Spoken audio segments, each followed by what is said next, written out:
Hey everyone, this is my Blackluster Soldier Chaos Dragon deck.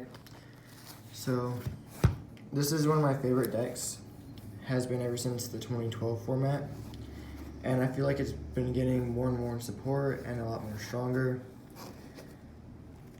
So, some of the recent ideas I've had for the deck, let's get into it. Now, this deck does need a little bit of work. I need to get a couple more cards for it. But as is, it's pretty good. So I run one Blackluster Soldier Envoy at the beginning. Great card. Part of what made me want to pick up the deck again. You banish a light and a dark to bring him out, and he's a 3000 beat stick. And when he destroys an opponent's monster, he can attack again. Or you can use him basically as a Chaos Sorcerer and remove your opponent's monster from play. Might bump him up to 2, not sure yet. Now with the most recent ban list, this guy has been added to the deck. Chaos Emperor Dragon Envoy of the End. Basically, he's like BLS in that he needs a light and a dark to be banished. And he has a 3000 attack, just like BLS, but you pay 1000 life points, and then he self-destructs and destroys everything on the field and everything in the hands. And both players take 300 damage for everything that was destroyed and sent to the graveyard. Really powerful card. Really glad that we finally got it back. And I have a misprint version, not sure if you can tell. But in here it says your, but the U and the R are switched.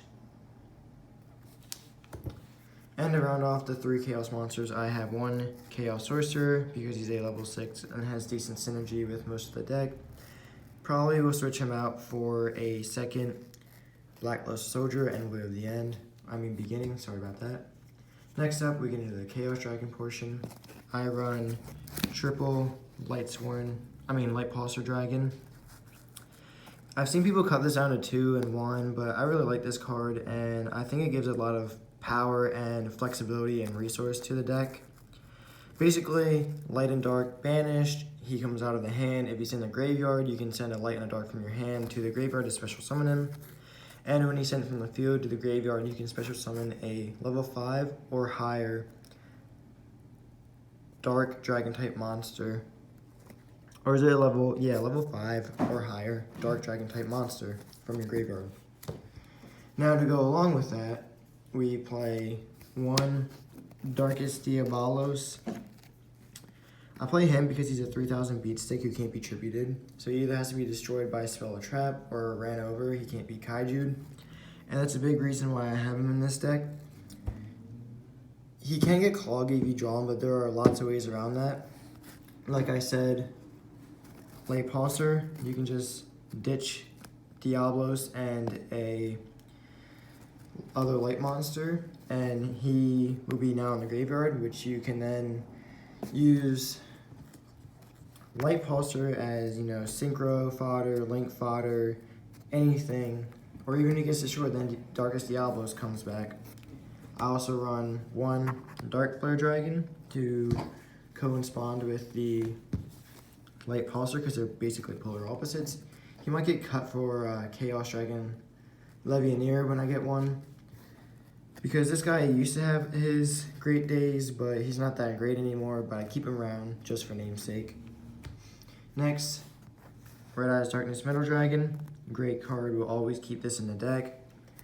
This is what originally made the Chaos Dragons very good, in that you can have a loop where Red Eyes can bring Light Pulsar back, and Light Pulsar can bring Red Eyes back, because Red Eyes is a level 5 or higher Dark Dragon, and you can special summon a Dragon type monster from your hand or graveyard once per turn. Next but not least of the dragons that I run, Dark Armed Dragon. He might also get cut for a Chaos Dragon Legionnaire. Not 100% sure yet, but he's a great card. You have a lot of graveyard manipulation, so it's pretty easy to come out when you can pull him off. But like I said, sometimes he's a dead draw, so I might cut him, not sure. Also, something that's a little unique with this deck, I run a Danger Engine. It's only small because I don't have too many dangers. I run one Danger Bigfoot, 1 Danger Thunderbird, and 1 Danger Mothman. I would run more if I had more, but unfortunately I only have these 3 at the time. And there's not a whole lot of room. If you want to run the Danger engine, you can. If you want to make it larger, feel free to. Honestly, I think it's very good.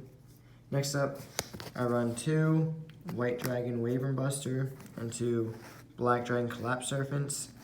Basically, they're the mini Light Pulsar and Dark Flares.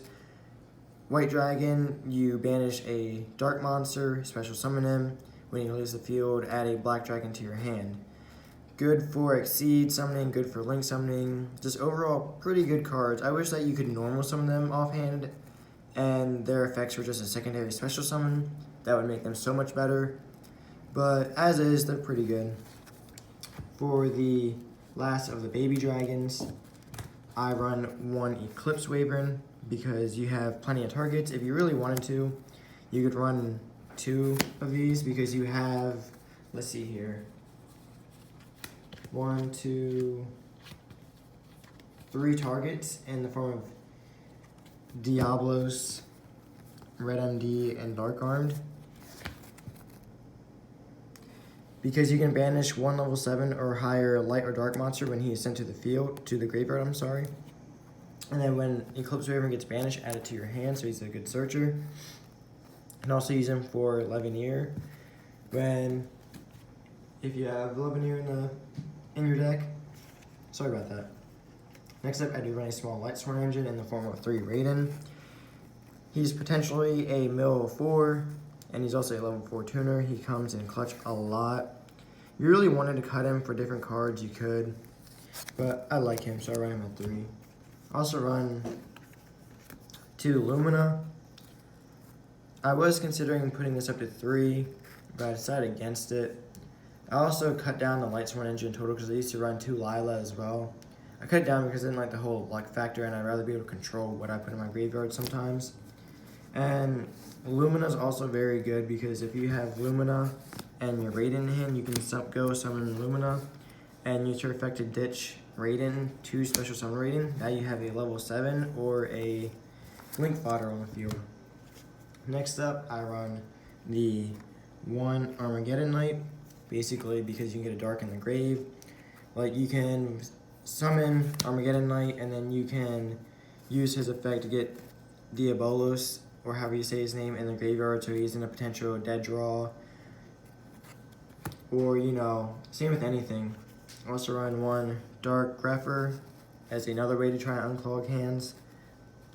Because let's say you have him and you have Dark Arm, Dark Flare, and Red MD all in the same hand. You can ditch any one of those 3 to get Grepher and then just go from there. I run 1 Blackwing Zephyros the Elite. Basically, it's an extra way to summon from the graveyard in case I have to. He can be fodder, he can be anything. Yeah, if you want to cut him for something else, you could, but I like him in here. He's pretty good.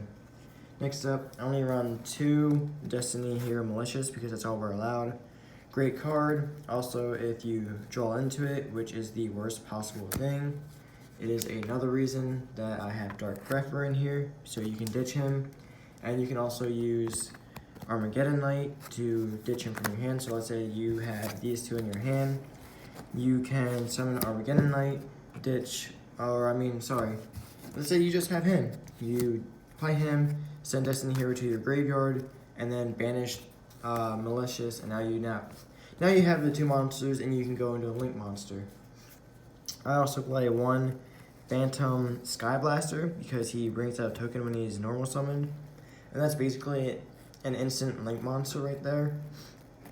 So, yeah, you don't have to play him. You could cut him out for something, but, you know, he's good for getting more monsters on the field and trying to extend your plays, because I try and play as many extenders as possible because this deck can get kind of stuck.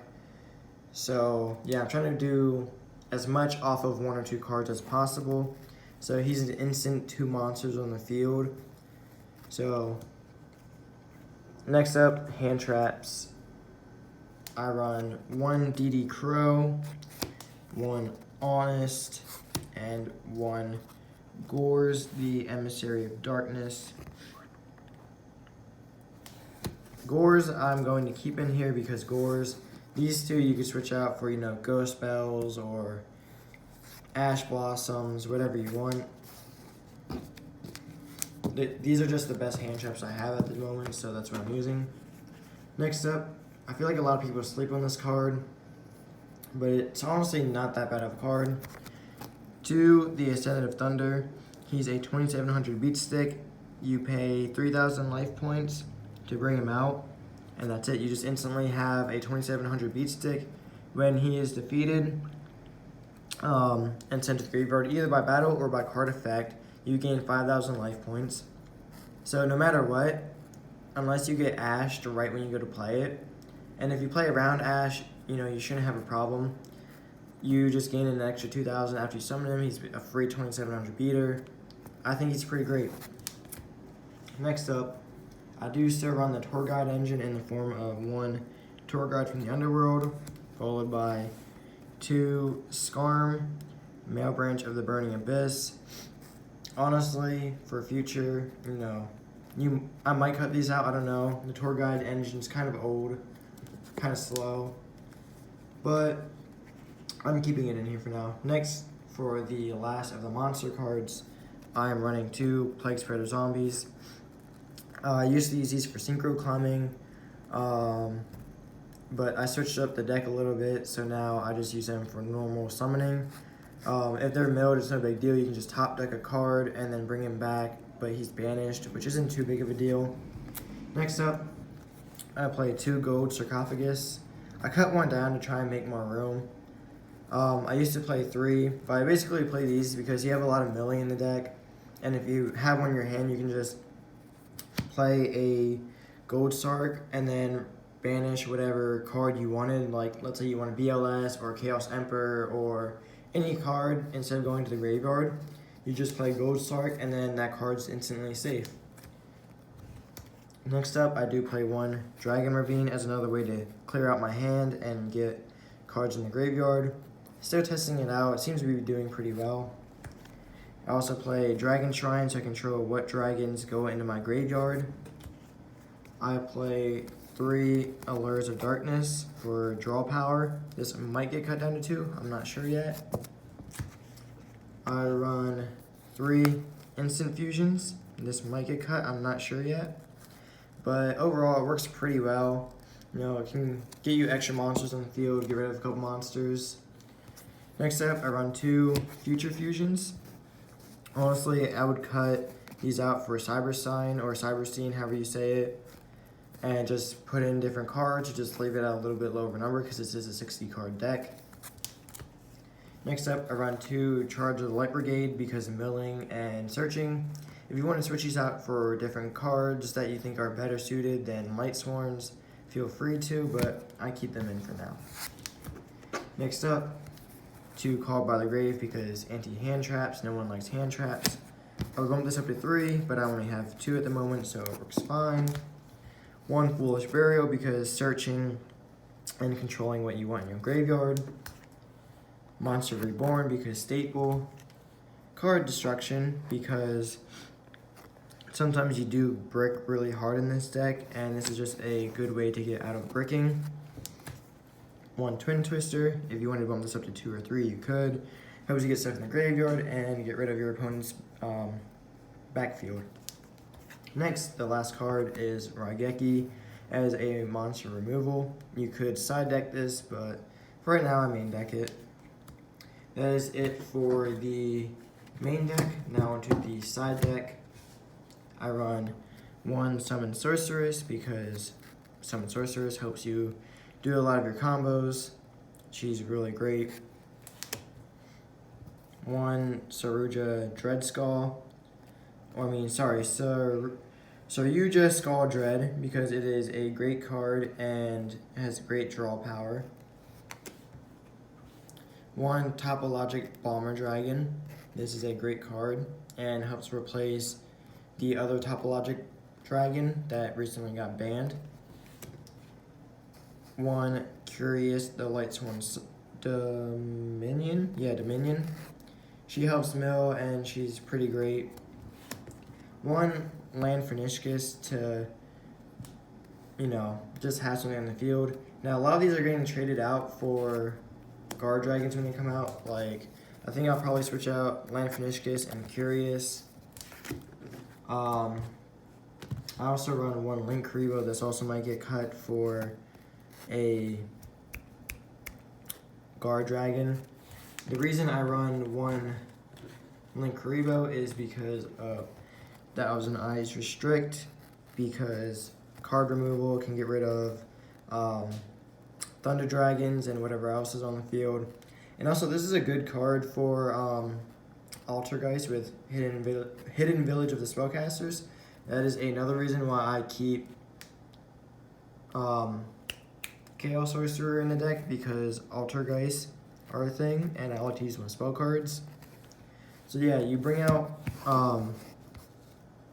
Thousand Eyes Restrict with Instant Fusion, and then absorb their monster, and then use it for Link Karibo, and then you can go into whatever. And then I also run one Darkfire Dragon for your Instant Fusion, so you can get an extra monster in the field. And then I run Future Fusion for 5-headed dragon. This is why I would use Cyber Stain instead of the Future Fusions, because you can just bring them out right away for just 5,000 life points. That's it for the Link and Fusions. Next up, I do run Synchros in the form of one Leo, Keeper of the Trees. He might get cut for more guard dragons. I'm not sure yet, but he is a great card. He used to be even more amazing till Link Monsters came out, but he's overall a good card. 3100 beat stick and can only be targeted by effects during main phase 2. Beals the Diabolic Dragon, or Beals of the Diabolic Dragon, cannot be destroyed by battle or by card effects, and he gains attack for whatever damage you would take involving him, so you basically have to banish him or send him back into the extra deck. Next up, Stardust Spark Dragon, because he can't be destroyed by battle or card effect once per turn. One Stardust Dragon, and one Black Rose Dragon. Some of these may change in the future. I used to run Michael, but I couldn't find room. I'm trying to think of what I want to switch out. I do run one Exceed monster, Dante, Traveler of the Burning Abyss, for the Tour Guide engine. If I can't use him, if he wouldn't be good in the situation, I use them for link fodder. Yeah, that's about it for the deck. If you guys have any suggestions for the deck, or anything you would like to see in it, or anything that you found to work for you that you think would work for this, feel free to let me know in the comments. And yeah, hopefully I'll have more decks coming for you. And if you guys want to see things other than cards, I have a lot of ideas I could run through. Just let me know. This is my first upload, so hopefully I did good. Hopefully you guys like it and you guys don't judge too hard. Alright, thanks guys. And I hope you enjoyed the view. Leave a like and subscribe. Bye.